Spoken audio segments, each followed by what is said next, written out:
Hi hello అందరికీ నమస్కారం. నేను మీ వాణి. ఇవాళ మనం ఈ వీడియోలో నాకేమవుతోంది పార్ట్ 19 వినబోతున్నాం. ఫ్రెండ్స్, మీరు కానీ మన ఛానల్ని ఫస్ట్ టైం చూస్తున్నట్లయితే ప్లీజ్ సబ్స్క్రైబ్ చేసుకోండి. అలాగే ఈ వీడియోని తప్పకుండా లైక్ చేసి స్టోరీ ఎలా ఉందో కమెంట్ చేయండి. మరి ఎందుకు ఆలస్యం, స్టోరీ వినేద్దామా? గదిలోకి వెళ్ళాక ప్రియను ఒక కుర్చీలో కూర్చోబెట్టాడు హిప్నాటిస్ట్ భూషణ్. ఆమెకు ఎదురుగా తను కూడా ఒక కుర్చీలో కూర్చున్నాడు. ఇద్దరి మధ్య ఒక స్టూల్ ఉంచాడు. తనతో తెచ్చుకున్న మ్యూజిక్ ప్లేయర్ని ఆ స్టూల్ పై ఉంచాడు. వెలుతురు అడ్జస్ట్ చేయడానికి వీలున్న ఒక బల్బుని కూడా ఆ టేబుల్ పై ఉంచాడు. ఆ బల్బ్ని తన దగ్గర ఉన్న రిమోట్తో ఆన్ చేసి గదిలో ఉన్న ట్యూబ్ లైట్ని ఆపివేశాడు. స్టూల్కి ఇటువైపు మరో కుర్చీలో తను కూర్చున్నాడు. డాక్టర్ శ్రీనివాస్ని సైకియాట్రిస్ట్ని త్రిపాఠి పక్కనే ఉన్న బెడ్ మీద కూర్చోమన్నాడు. తరువాత ప్రియతో మాట్లాడడం ప్రారంభించాడు భూషణ్. చూడు ప్రియ, హిప్నాటిజం అనగానే నీకేదో మత్తుమందు ఇచ్చినట్లు అయిపోతుందని అనుకోవద్దు. కేవలం నీ మనసులో ఉన్న విషయాలు నిర్భయంగా చెబుతావు అంతే. చిన్నప్పుడు స్కూల్లో నీ స్నేహితురాలు నీతో గొడవపడి నిన్ను కొట్టిందనుకో, లేదా నువ్వే ఆ అమ్మాయిని కొట్టావు అనుకో. ఇంటికి వచ్చాక ఆ విషయం ఎవరితోనూ చెప్పవు. కానీ నువ్వు అదోలా ఉండడం గమనించి మీ అమ్మ ఎందుకలా ఉన్నావని నిన్ను అడుగుతుంది. మొదట ఏమీ లేదని చెబుతావు. ఆ తరువాత అమ్మ నీకు ఇష్టమైన స్వీట్ లేదా చాక్లెట్ నీకు ఇచ్చి నీ తల నిమురుతూ ఏమైంది తల్లి అని అడిగిందనుకో. అప్పుడు అంతవరకు నువ్వు దాచుకున్న విషయం నువ్వు మీ అమ్మతో చెప్పేస్తావు. ఇది కూడా ఒక రకమైన హిప్నాటిజం. ఇందుకు నీకు కావాల్సింది హిప్నాటిజం చేసే వ్యక్తి మీద నమ్మకం. మరెవరికీ చెప్పని విషయం మీ అమ్మకు ఎందుకు చెప్పి ఉంటావు? వేరే వాళ్లకు చెబితే వాళ్ళు నిన్ను తప్పు పట్టడమో ఎగతాళి చేయడమో చేస్తారు అనే ఉద్దేశంతో నువ్వు ఎవరికీ చెప్పి ఉండవు. కానీ మీ అమ్మకు చెప్పడం వల్ల నీకు ఓదార్పు లభిస్తుంది అనే ఉద్దేశంతో చెప్పి ఉంటావు. నిజమేనా అని అడిగాడు భూషణ్. అవునన్నట్లు తలాడించింది ప్రియ. మీ అమ్మ ఎలాగైతే నీ మంచి కోరుతుందో నేను కూడా అలాగే నువ్వు బాగుండాలని కోరుకుంటాను.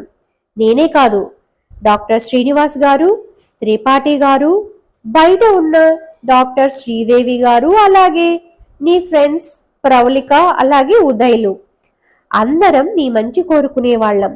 కాబట్టి మాతో ఏ విషయమైనా నిర్భయంగా చెప్పు. మెదడులో కొన్ని విషయాలు మరుగున పడిపోయి ఉంటాయి. నువ్వు ఫ్రీగా మాట్లాడడం మొదలు పెడితే దాగి ఉన్న సంఘటనల తాలూకు జ్ఞాపకాలు కూడా గుర్తుకు వస్తాయి అన్నాడు భూషణ్. తప్పకుండా భూషణ్ గారు, నాకిలా ఎందుకు అవుతుందో తెలుసుకోవాలని ఉంది. మీకు పూర్తిగా సహకరిస్తాను అంది ప్రియ. That's good. చూడు ప్రియ, ఇప్పుడు నిన్ను ట్రాన్స్లోనికి తీసుకుని వెళతాను. నీకు ఏదైనా చెప్పాలంటే సహజంగా ఉండే సంకోచం లేదా బిడియం ఇప్పుడు ఉండదు. ఎవరికీ చెప్పని విషయాలైనా నాతో ధైర్యంగా చెబుతావు. అలా నాకు చెప్పడం వల్ల నీకు మంచి జరుగుతుందని నీకు బాగా తెలుసు. అందుకే అమ్మా నాన్నలతో మాట్లాడినంత చనువుగా నాతో మాట్లాడుతావు.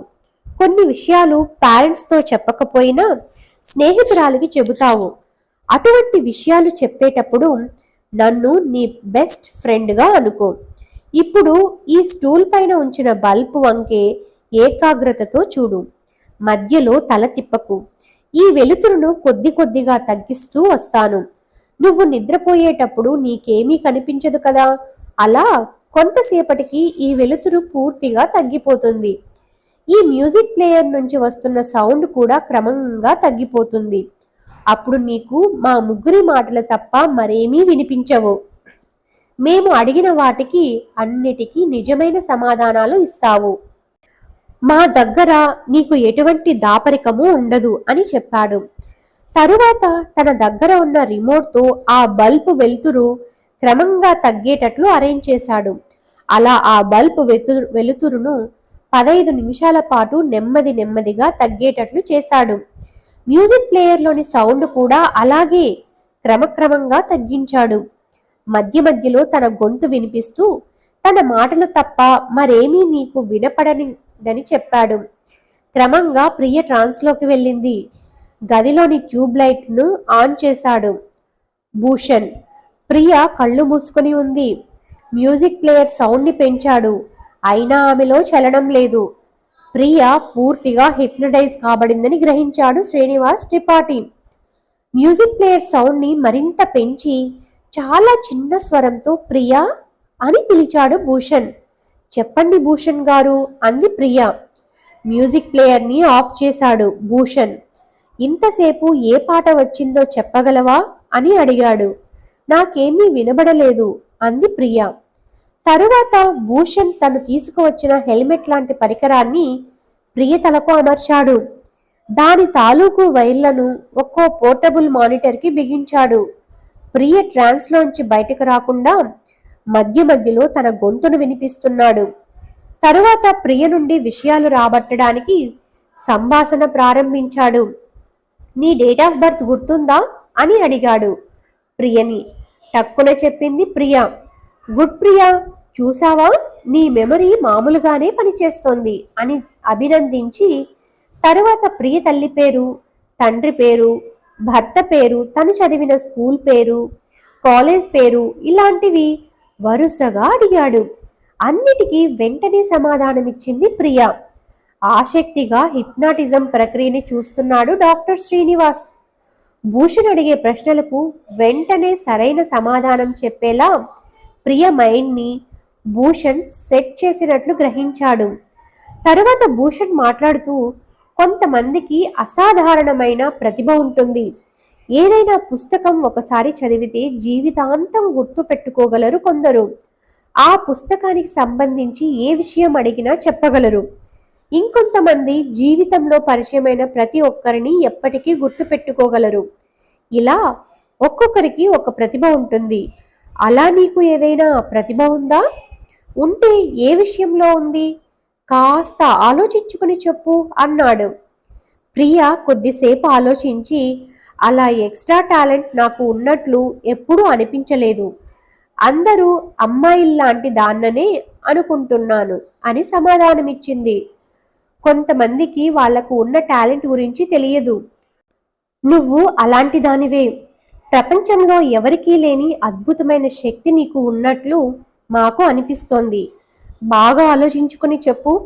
ముందుగా జరగబోయే విషయాలు నీకు అప్పుడప్పుడు తెలుస్తూ ఉంటాయి కదా అని అడిగాడు. చెప్పాను కదా, నా గురించి నేను మామూలు అమ్మాయిని అనుకుంటున్నాను.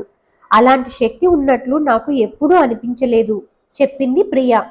అప్పుడు భార్గవి విషయం ప్రస్తావనకు తెచ్చాడు భూషణ్.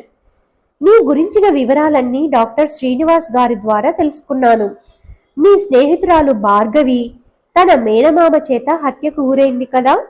ఆ విషయం నీకు ముందుగానే ఎలా తెలిసింది? దీన్ని బట్టి నీకే తెలియని శక్తి నీలో ఉన్నట్లు అనిపిస్తోంది అన్నాడు. భార్గవి హత్య కాబోతున్నట్లు నాకు ఎంత మాత్రం అనిపించలేదు. అలాంటి కలగాని భ్రమగాని నాకు కలగలేదు. అసలు నాకు ఆ ముందు రోజు భార్గవి గుర్తుకు రాలేదు.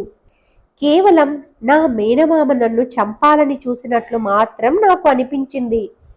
నా ప్రాణానికి హాని కలుగుతుందని భయం కలిగి అక్కడి నుంచి పారిపోయాను. భార్గవికి ఏమైనా జరుగుతుందని నాకు అనిపించి ఉంటే తనను కాంటాక్ట్ చేసి ఆ విషయం చెప్పేదాన్ని అని చెప్పింది ప్రియ. సరిగ్గా చెప్పావు ప్రియ. జరగబోయే విషయం డైరెక్ట్గా నీ ఆలోచనలోకి రాలేదు. కానీ జరగబోయే సంఘటన తాలూకు ప్రభావం ముందుగానే నీ మీద కలిగింది.